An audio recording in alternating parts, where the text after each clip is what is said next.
Welcome to Leadership Unfiltered, the podcast where real leaders get real about what it takes to succeed in today's fast-paced corporate world. I'm Dr. Dayan Douse, founder and president of P.R.I.D.E Consulting, a human behavior and development company serving as an executive coach and facilitator, working with organizations to deliver practical ways to evolve teams, advance organizations, and transform cultures.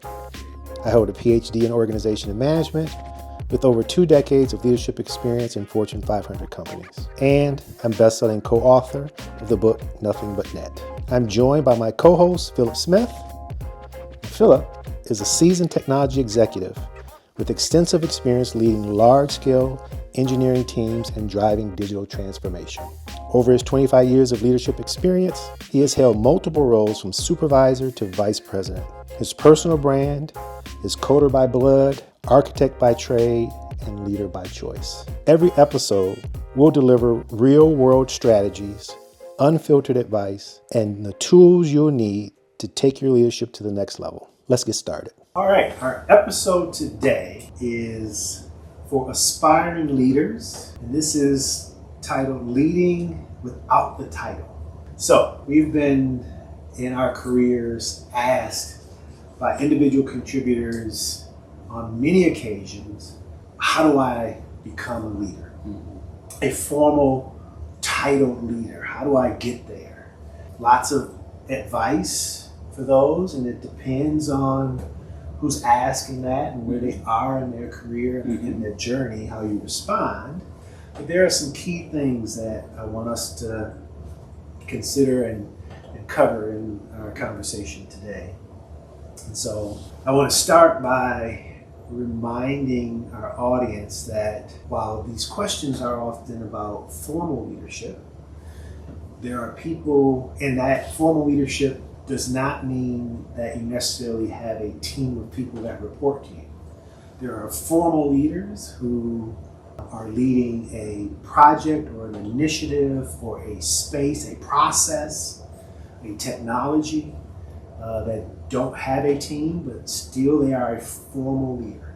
You can move from individual contributor to that type of leader. And there are people who lead those projects and initiatives who don't want the formal title, but want that type of opportunity. So we've had all of those questions asked throughout our careers, and so we'll cover that today. One of the quotes that I wanted to start with was, leadership isn't given, it's shown. Long before someone calls you a leader, you have the chance to act like one. All those questioning, all those aspiring to get into leadership, formal leadership, where I always start is you need to start acting like a leader in your current position. So what does that mean? That means you start to try to influence your peers, your supervisors. You start to be a thought leader in the space, coming up with innovation, creative ideas, bringing those ideas forward to help move the organization or that space or project forward, and being known as a person that can think in those ways so that your peers and the rest of the organization begin to see you in that space. So that's one way you want to start demonstrating, moving from an individual contributor to a formal leader. It's also taking action. So leadership is not about the title, it's about the position, right? I often tell people, pick up opportunities, look for opportunities. Also, one big thing for me is to raise your hand, right? Let your leadership and the organization know that that's what your goals are, is to become a formal leader so that your current leader can start to help with your development in that space. And so I've worked with just countless people to help them move to that next level. One of the things that I've seen in those people that have been successful, whether it's your own leader or you find a mentor in the organization, you need somebody that can give you feedback, that can help you with opportunities, that can share with you where you still have gaps and challenges so that you close those things to get to the next level. So those are some of the things that come to mind. We talk about aspiring individual contributors to get into formal leadership. I reflect back on my decision eons ago because I'm a coder by blood, an architect by trade, and a leader by choice. That's good. I chose it. Yes. And I remember that moment where I decided that the value that I wanted to bring to the company was more than my hands could deliver as a developer, as an architect. The most return for my compensation back to the company was in leadership. So I remember that moment when I said, yeah, well, I absolutely could continue being an architect. I could continue writing code for the rest of my career, make good money doing that. That leadership was my track. There were a couple of peers of mine at the time that were like, why would you do that? Because I'll tell anyone, if you're going into leadership for the money, don't. Yes. Don't. I agree. Don't do it because the money isn't worth it. There are other incredibly valuable returns that you get outside of money that make it worth it. Yes. But the money alone does not make it worth it. Yes. And they could not understand why I would make this choice. But I knew it was the right thing for me. And so my journey in terms of that goes back to something that you said. It's like, I told everybody, everyone who would listen, this is what I'm trying to do. This is where I'm trying to go. This is what I want. And I often, in coaching with people, and coaching folks and mentoring folks, they come and they say, well, I say, what is it that you want? It's like, well, I'm open to all opportunity. Yeah. And I hear it and I go, oh, that's such the wrong answer. Yeah. I'll just take anything in leadership. Yes, anything in leadership. I'm like, and so I play it back to them. I said, imagine you walk up to McDonald's and you walk up to the cashier, the person who wants to take your order, and you say, well, I'm open to any food you have. Like, what is the likelihood that you're going to get something that you actually want to eat? Yes. The more specific you can be in talking about your aspirations, the more likely you're going to actually get it. The world around you, they're wrapped up in their own thing, right? So people around you aren't spending a whole lot of time thinking about you. They're thinking about themselves. You are doing yourself an enormous disservice by not giving those people who can help you the specifics around what it is that you want. So you need to be really, really, really, really specific. I am looking for an opportunity that looks like this. Now, of course you're going to be open to multiple opportunities. But what you're trying to do is you're trying to give the people, I go back to something that Steve Ambrose, CIO of DTE, gave me, which I think is so helpful. Know what you want, know who can give it to you, Yes. and make it easy for them to do so. Ooh. That 3-step, right? Yes. And So good. it's so good. So if you are looking to make a transition in your career into leadership or into anything else, leadership especially, then you definitely want to be able to do those things, like know what it is you want specifically. And it needs to be more than, oh, I want to be a supervisor, or I want to be a project manager, or I want to be a team lead. No, really specific. Know what it is that you want, then know who can give it to you, and then what are the things that you can do to make it easy for them to give it to you. Yes. Because again, they're wrapped up in their own world. And if you can make it easy for them to do so, they will. Yes, that's good. And you just made me think of building leadership capability in your current space. Mm-hmm. So making it easy for them to give it to you means you got to have the capability that they're looking for. That makes it easy, right? One of the things that makes it easy. Yes. Some feedback as I was aspiring to move up in an organization and had built a certain capability. That capability fit the next level that I was aspiring to get to. What was not easy for the people that could give it to me is that capability was not needed at that level in that organization. And so I'm beating my head against the wall. I'm thinking, what the heck, man? I have built this capability. People know me for this capability, and yet I'm not getting promoted. I had a conversation and got some really good feedback that didn't sit well with me initially. Because it was true, and I didn't want to hear it. And the feedback was, current capabilities you have in this organization are a great fit for exactly where you are. I need that. The person giving me the feedback, that senior leader, says, I need that capability, but exactly where you are. I do not need your capability that you've built at the next level, not here. And the reason is because that capability belongs in a different organization. I was in IT. I had built a capability that was more suited for HR. But yet I was trying to use that capability inside of IT, which was needed, right? Which is all around development and learning and coaching, which is exactly what I do today. But inside of IT, while that capability is needed, it wasn't needed at a senior level, right? Because that was already being spread across that senior team in different ways. And to say that you needed it specifically from one person was not the need in IT. But that was a definite need in HR.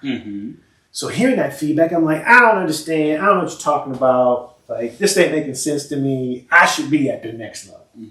That senior leader said, look, the choice is now yours. Yes. You can either build the capability that's needed at the next level in IT, and then we can revisit this conversation and say, do you now have the skills to get to the next level and make it easier for me? Or I can help you get to HR where those skills are needed at the next level. I said, come on, man, you playing games with me. I still don't get it. So I left the conversation mad at the world, right? Through some other various conversations, I'm sure I probably had a conversation with you as well. And it finally made sense, right? And so then I had to make a choice. And that choice ended up being to stay in IT. And that choice was because even though I had built that skill, I felt good about that skill and what I was delivering with that skill, along with my IT skill, inside of IT. And I felt like that was valued. Even though it wasn't a promotion, and this goes back to the money. It wasn't about the money, but it was about the title. I wanted the title. But after I wrestled with the value that I was delivering, then the title no longer was that important. Value became more important than the title and the money. We don't sit here and say, don't make it about the money, but it's always about the money. let me just say that to be clear. It's always about the money. But that should not be your why. Right? My why was value. I wanted to feel valued, and basically that feedback was, I value you right where you are. And that's okay, but I value that. And once I could hear that clearly, then I was okay. And the choice was then easier for me to make because I still loved IT. I still loved the organization. And now that I was valued, there was no reason for me to switch organizations. I could still use those skills throughout the organization. I didn't have to physically move was the other right? It was like, okay, you got a job to do, that's IT and expectations around IT. And even though the rest of the organization knew me with these other skill sets, it allowed me to expand myself, to tension a little bit, to stretch and grow, and still use those skills throughout the rest of the organization. So good experience around knowing your why, making sure that it's not about the money, you know it's important, and it should not be about the title or position. It should really come down to value.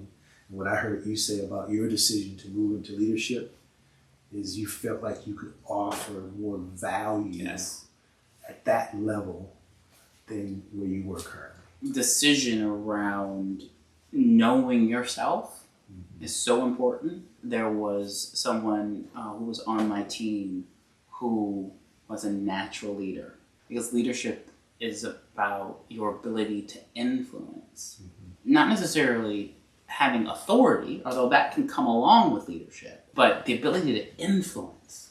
He was naturally charismatic, influential, persuasive, and just good at his job.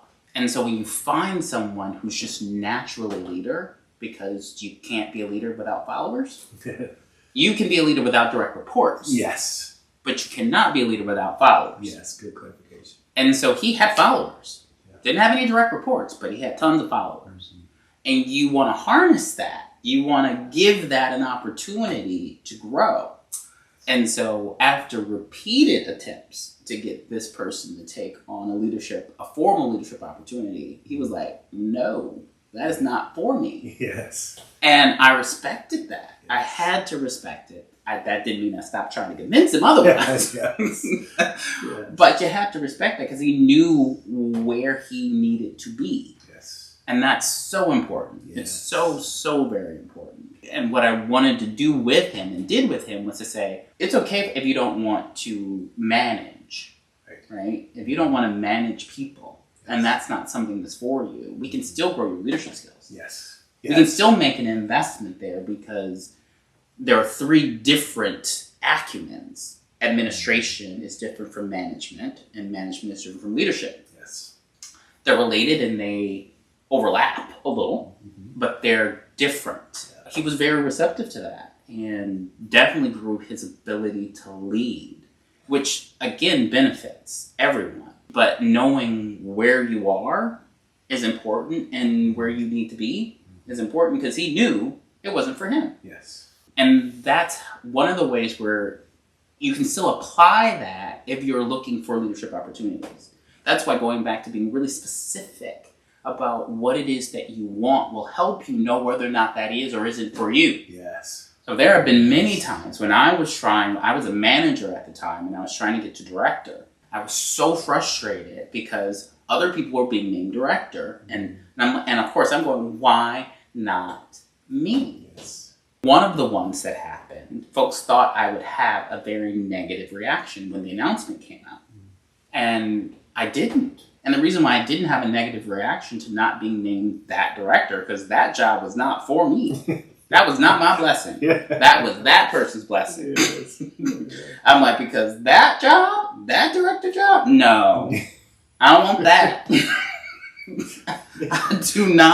I want no part of that. Yeah. That is 100% you. Yes. And she killed it. She absolutely killed it, because it was her blessing. Yes. It wasn't mine. And so I can't say, I just want to be a director. Right. I want to be a director of architecture. Yes. I want to be chief technology officer. And so you need to be really specific about what it is that you are going after, so that you'll know whether or not that is for you or it's not. Because had that directorship that wasn't for me been offered to me, had I not had the place of mind, I might have said yes. Right. And that would have been a disaster, because that was not for me. I am not wired to do the type of job that she is 100% wired to do, and did well. And so whether you're transitioning or looking to transition, I go back to, those 3 steps, which is be really clear about what you want. Be really, really clear about what you want. Be really, really clear about what you want. Know who can give it to you, and make it easy for them to do so. Yes. And the knowing what you want is work. Yes. So it takes time to be honest with yourself, to unpack some things, to get some clarity, to ask questions, to really be able to answer that truthfully. Oftentimes, not just with people that are aspiring to transition and move into different roles, but just in life coaching, that question is such a powerful question to say, well, what do you want? And you wouldn't be, but you would be surprised at how many people don't actually know the answer to that and haven't thought thoroughly about that. I'm going to give you a quick story. So talk about somebody that knows what they want. So my wife, this was years ago, I had just gotten my MBA. And I knew why I was getting my MBA, and it was to build those skills because I was looking to continue my upward, mobility into the leadership ranks, so through the leadership ranks. And so I had gotten mine, and she was beginning to work on hers, and she got her MBA. And we both got it in strategic management. And so I said, great, now you can apply for all of these leadership roles. And she looked at me and said, I don't want to be a formal leader. I was like, well, why did you get an MBA then? She was like, 2 reasons. 1, I like to learn. And 2, in case you decide to do something stupid and leave me, I am prepared to take care of myself and these kids we got, right? And these 2 girls we got. I can move when I want to, but that's not why I got it. I said, well, I don't understand. Why wouldn't you try to advance? Mm-hmm. And she was like, because I don't want to manage people. Mm-hmm. So she was clear on her why she got her MBA, why she didn't want to move into leadership. So I just go back to, I appreciate you sharing that. Your why and aspiring to move to transition into leadership has got to be really clear. Really clear. And you got to recall it for every opportunity that comes up. Yes. Right? Everything that shows up, you got to bounce that up against your why. Yes. And if it does not fit to your why, even though it might be good, in terms of the position, the money might be great, you might get all these, what you perceive as benefits, it is not going to go well. It's not going to go well. Which then will turn out to look like you failed in it, might shatter your confidence in trying for other opportunities, and the people that could give it to you will question if the next opportunity you're fit for. Yes. That getting to your why. And so anytime anyone ever reaches out to me for mentoring, I always say yes. I've yet to turn anyone down. What's interesting, now, of course, this may say more about me than them, but I'll share it. And I'll give them as much time as they need, but they rarely last past 3 sessions. Because I start there. I start with the why. Yes. Tell me what it is that you want. And they get homework to do around doing that work. Yes. And it's hard work. It's work. Which is interesting because those who continue past those 3 sections, they go off, they do their leadership thing, and they're off to the races. Those that don't remain individual contributors. Yeah. Some of that is because they're not actually asking for mentorship, they're asking for sponsorship, which is a different thing. Yes. Yes. So that's when once they realize that there's work to do, they tend to opt out. Once they realize how hard the work is, some often opt out.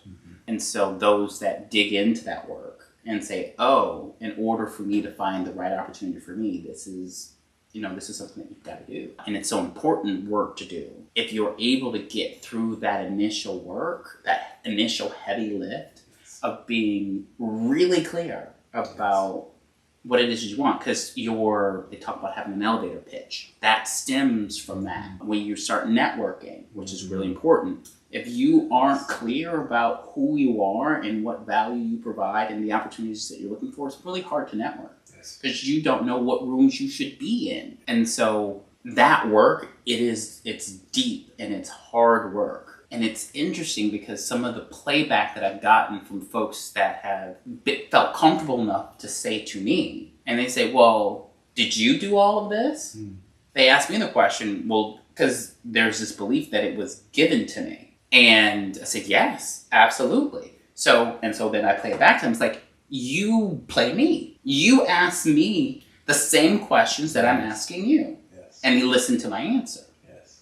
And then they do it, and they're like, oh. I'm like, yeah, it's got to be Chris. You've got to have it embedded into your fiber. What is it that you want? Yes. Yes. And be unafraid of asking for it. Yes. right? It's like you walking up to a cashier. You aren't timid about asking for a quarter pounder with cheese when you walk into McDonald's.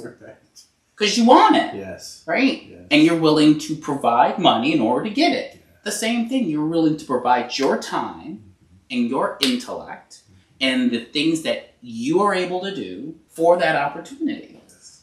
Just like you'd walk into a McDonald's and be unafraid to ask for what you want. That is the same level of clarity and confidence that you need to have around your career. Yes. And you need to stretch yourself. Yes. Right? So in order to get into leadership, to get to the next level, if you're already in leadership, you've got to look for what we would call stretch assignments, right? Stretch opportunities to continue to do what you're doing and then expect to get to the next level won't get you there. It is when people see that you have a new capability, a new skill set that you can offer, and in that stretch assignment is when begin to see you in that position. So I just remember, and the stretch assignment is oftentimes not in the same space that you're in. So stretch means you're going to have to do some things that are maybe in a different organization. It requires a different skill set, a different set of people, because again, the influencers and those who can give you what you want are looking to see if you can demonstrate what it takes in those new environments, in those new settings, so that when you get the new opportunity, you've already demonstrated those things. So going from one level to the next, I've raised my hand, right? I'm looking to get to the next level. Mm-hmm. And the senior leader said, okay, here's what you've demonstrated to me. He gave me a scorecard. Kind of like a baseball card. So you flip the card over, your picture's on the front, what position you play and all that stuff. But on the back is your statistics, right? And let me just share with you the statistics I have on you. And he began to kind of give me my scorecard. He says, from a leadership perspective, A, right? You demonstrated your leadership capabilities, your skills, you're good to go there. From a technology perspective, you're good to go there. Where I have not seen, and maybe it's just me, maybe I just haven't seen it. But again, if you're going to move to the next level, I need to see it as an influencer. I haven't seen you really push the envelope in terms of continuous improvement. And that's a key component in our organization. And so I need to see it. And by the way, I got a great opportunity if you want to take it. But that's up to you. If you don't want to take it, that's fine. But there's an opportunity for you to demonstrate this. And I said, okay, I'm in. He said, great. Well, that means you're going to not be in IT. You're going to go off onto this project and not be the IT person. You're going to be a continuous improvement person. And that project is not in the corporate headquarters. You're going to be off on site, right? At one of our facilities. You're going to be with people from all over the organization who you have not worked with before. It's going to be about a year-long project. So you're going to be gone from IT for a year. And what I need you, so here's the expectations. What I need you to do is go there and demonstrate that at the end of this project, that the challenge that we're facing can be solved, looked at a different way, and some things put in place through continuous improvement. So I said, okay, I'm in. And so I went on that project, and it lasted about a year. And I worked with people I had never worked with before. And I was in charge of one of the things that I dread the most, which is metrics. So my job was to use all of these tools to come up with how the data was coming in from this project. And I was using tools I had never used before, statistical tools, and doing all these analyses. And I'm like, I am not comfortable. I was like, can't I just do the IT stuff?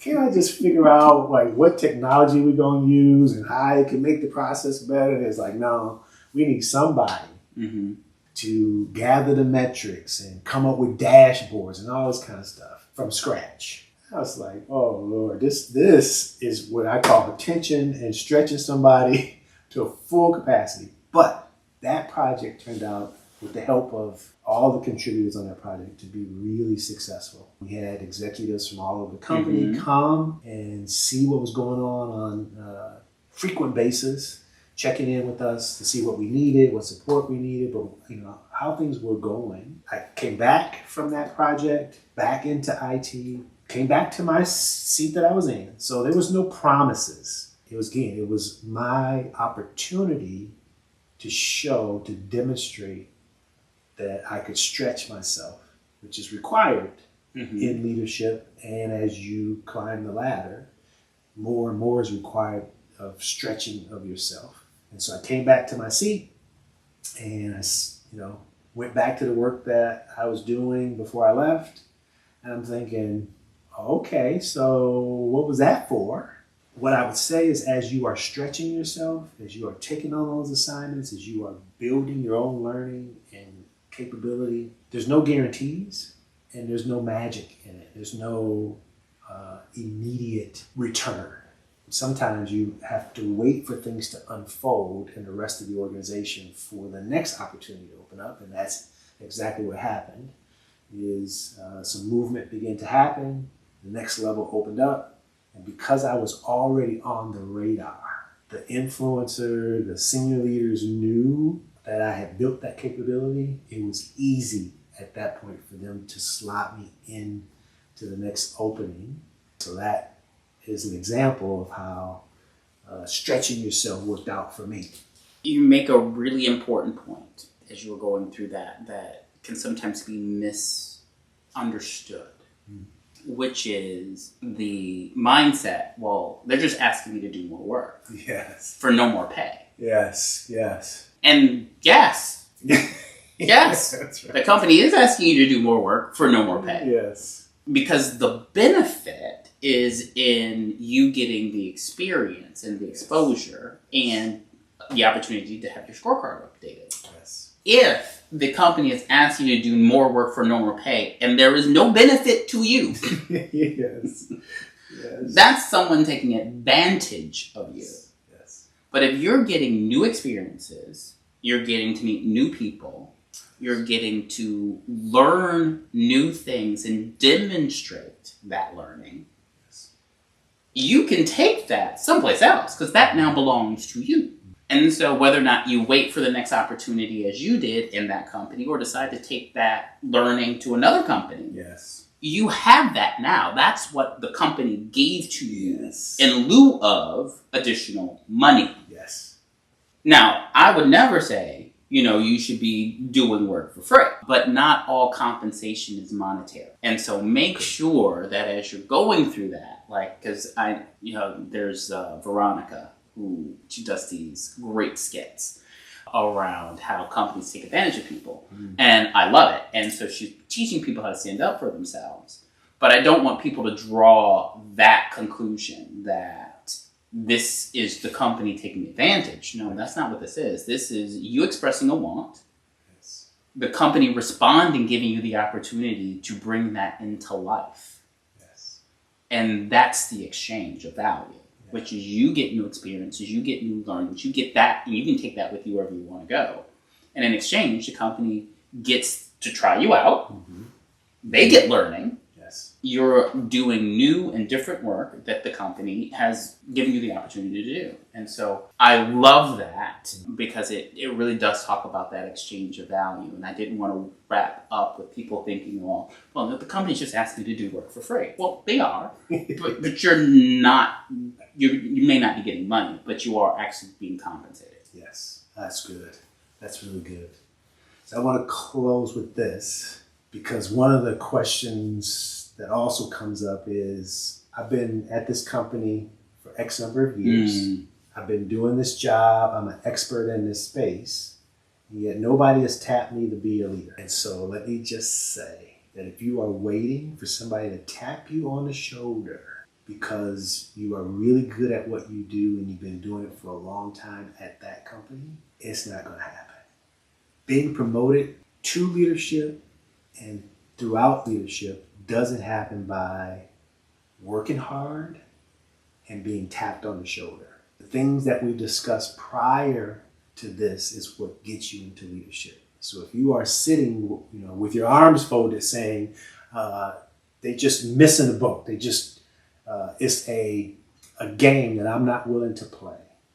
well, they got a club and only certain people get promoted, then you're thinking about this all wrong. You've got to raise your hand. You've got to show leadership presence. You've got to seek out peers and mentors. You've got to stretch yourself. You've got to do all of these things in order to be considered for the next level. Not working really hard and being really good at what you do. That keeps your job. Yes. That keeps your paycheck coming every week or 2 weeks or however your pay cycle is. That keeps you employed. Working really hard, being really good at what you do keeps you employed. Does not get you promoted. So, and I know you wanted to close. No. Thanks for tuning in to Leadership Unfiltered. We hope you have found value in our conversation and are ready to take action in your leadership journey. If you enjoyed this episode, subscribe, share, and leave us a review. And don't forget to connect with us on social media for more leadership insights and resources. Until next time, keep leading with purpose.